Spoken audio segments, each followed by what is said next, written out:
तेलंगाना के चंद्रशेखर राव जी का बहुत बहुत आभार व्यक्त करता हूं कि उन्होंने हमें यहाँ बुला के घर पे मान सम्मान दिया, इज्जत दी। आम आदमी पार्टी के नेशनल कन्वीनर और दिल्ली के मुख्यमंत्री अरविंद जी और हमारे राज्यसभा के दो सांसद संजय सिंह जी और राघव चड्ढा जी, जैसा कि राव साहब ने, अरविंद केजरीवाल साहब ने बता ही दिया कि देश के लोकतंत्र को बचाने की लड़ाई हम लड़ रहे हैं। एलजी जो है वो सिलेक्टेड है और दिल्ली की गवर्नमेंट इलेक्टेड है, तो डेमोक्रेसी में इलेक्टेड जो लोग हैं वो फैसले लेते हैं, ना कि सिलेक्टेड।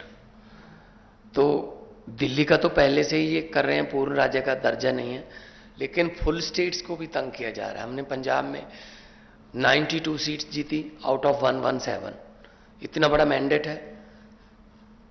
हमें बजट सेशन बुलाना था मार्च में, हमें गवर्नर ने मना कर दिया, मैं परमिशन नहीं दूंगा बजट सेशन की। तो हम कहां जाएं? तो बजट सेशन के बिना मतलब स्टेट कैसे चलेगी? तो हम सुप्रीम कोर्ट गए।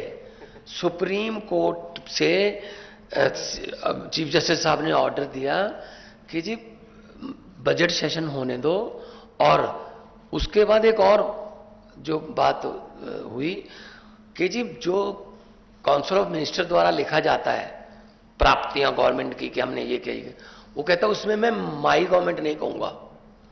हमने कहा जी आप ही तो सम्मान कर रहे हो विधानसभा, आप माई गवर्नमेंट नहीं कहोगे तो क्या कहोगे? कहते मैं दिस गवर्नमेंट कहूंगा। फिर सुप्रीम कोर्ट जाना पड़ा कि जी माई गवर्नमेंट तो बोलना पड़ेगा इनको। तब जाके उन्होंने, सुप्रीम कोर्ट ने कहा कि you have to read it word by word, you can not change. जैसे तमिलनाडु में कर लिया था, स्टालिन जी के पास जो उन्होंने लिख के दिया था वो और था, गवर्नर कुछ और बोल रहा था। तो मतलब ये हैरानी की हद ये है कि जो राज्य भवन है स्टेटों में वो बीजेपी के ऑफिस बन गए, और राज्यपाल जो है वो स्टार कंपेनियर बन गए बीजेपी के। तो इस गवर्नरी सिस्टम को उन्होंने मिसयूज किया है, हर जगह पे करते हैं। आपके बिल रोक रखे हैं स्टेट के, हमारे बिल रोक रखे हैं। वहां पे स्टालिन साहब का चिट्ठी आई थी हमें कि हमें सपोर्ट करो, हमारे बिल रोक रखे हैं। केरला में तंग कर रहे हैं, ममता दीदी उनको तंग कर रहे हैं। मतलब इन्होंने मन बना रखा है, जैसा कि अरविंद जी ने कहा, अगर इलेक्शन से नहीं जीते तो बाई इलेक्शन से जीत जाते हैं, कि मतलब बंदे तोड़ो और बाई इलेक्शन करा लो और कर लो। तो ये बहुत फेडरल स्ट्रक्चर के लिए बहुत घातक है, और देश बचाने की लड़ाई लड़ रहे हैं। हमारे हजारों जो स्वतंत्रता सेनानी थे उन्होंने अपना खून दिया, खून का कतरा कतरा देके हमें देश दिया, हमें आजादी लेके दी। लेकिन ऐसी आजादी के लिए आज उनकी आत्मा तड़पती होगी कि ऐसी आजादी के लिए तो नहीं हमने कुर्बानी दी थी जो जिस तरीके से देश को जी चला रहे हैं। तो हम यहाँ पे आए हैं और राज्यसभा में, और जब से शक्तियां छीनी हैं लोगों ने 2020 में फिर चुन लिया आम आदमी पार्टी को। तो मतलब लोग लाइन में खड़े होकर वोट डालते हैं, डेमोक्रेसी है।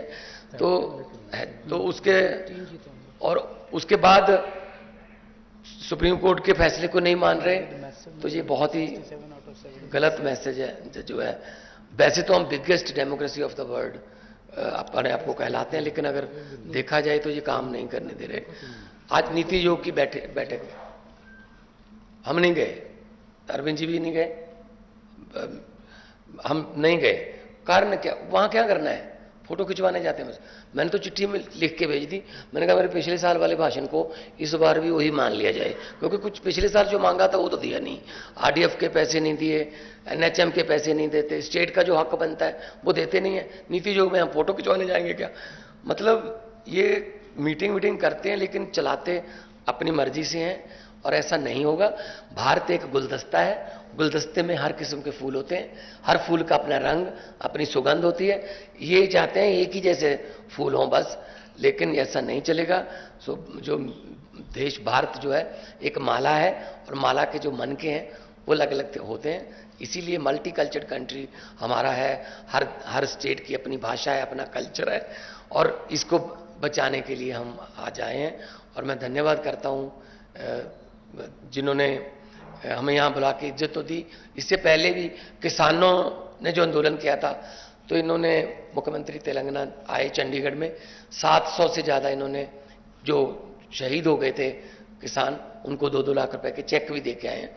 तो हम लोग पूरे देश को एक मानने वाले हैं। जहाँ अच्छा काम हो रहा हो वहाँ हम जाते हैं। मैं चेक डैम देख के गया था, 2 दिन की मैं विजिट किया था। चेक डैम कैसे बने, हम भी अपना पानी जो है पंजाब का ग्राउंड लेवल पर बचाने के लिए, अच्छी चीज़ सीखने के लिए कहीं भी जाना पड़े जाएंगे। अपने देश को नंबर 1 बनाना है तो हमें इकट्ठे होकर काम करना पड़ेगा।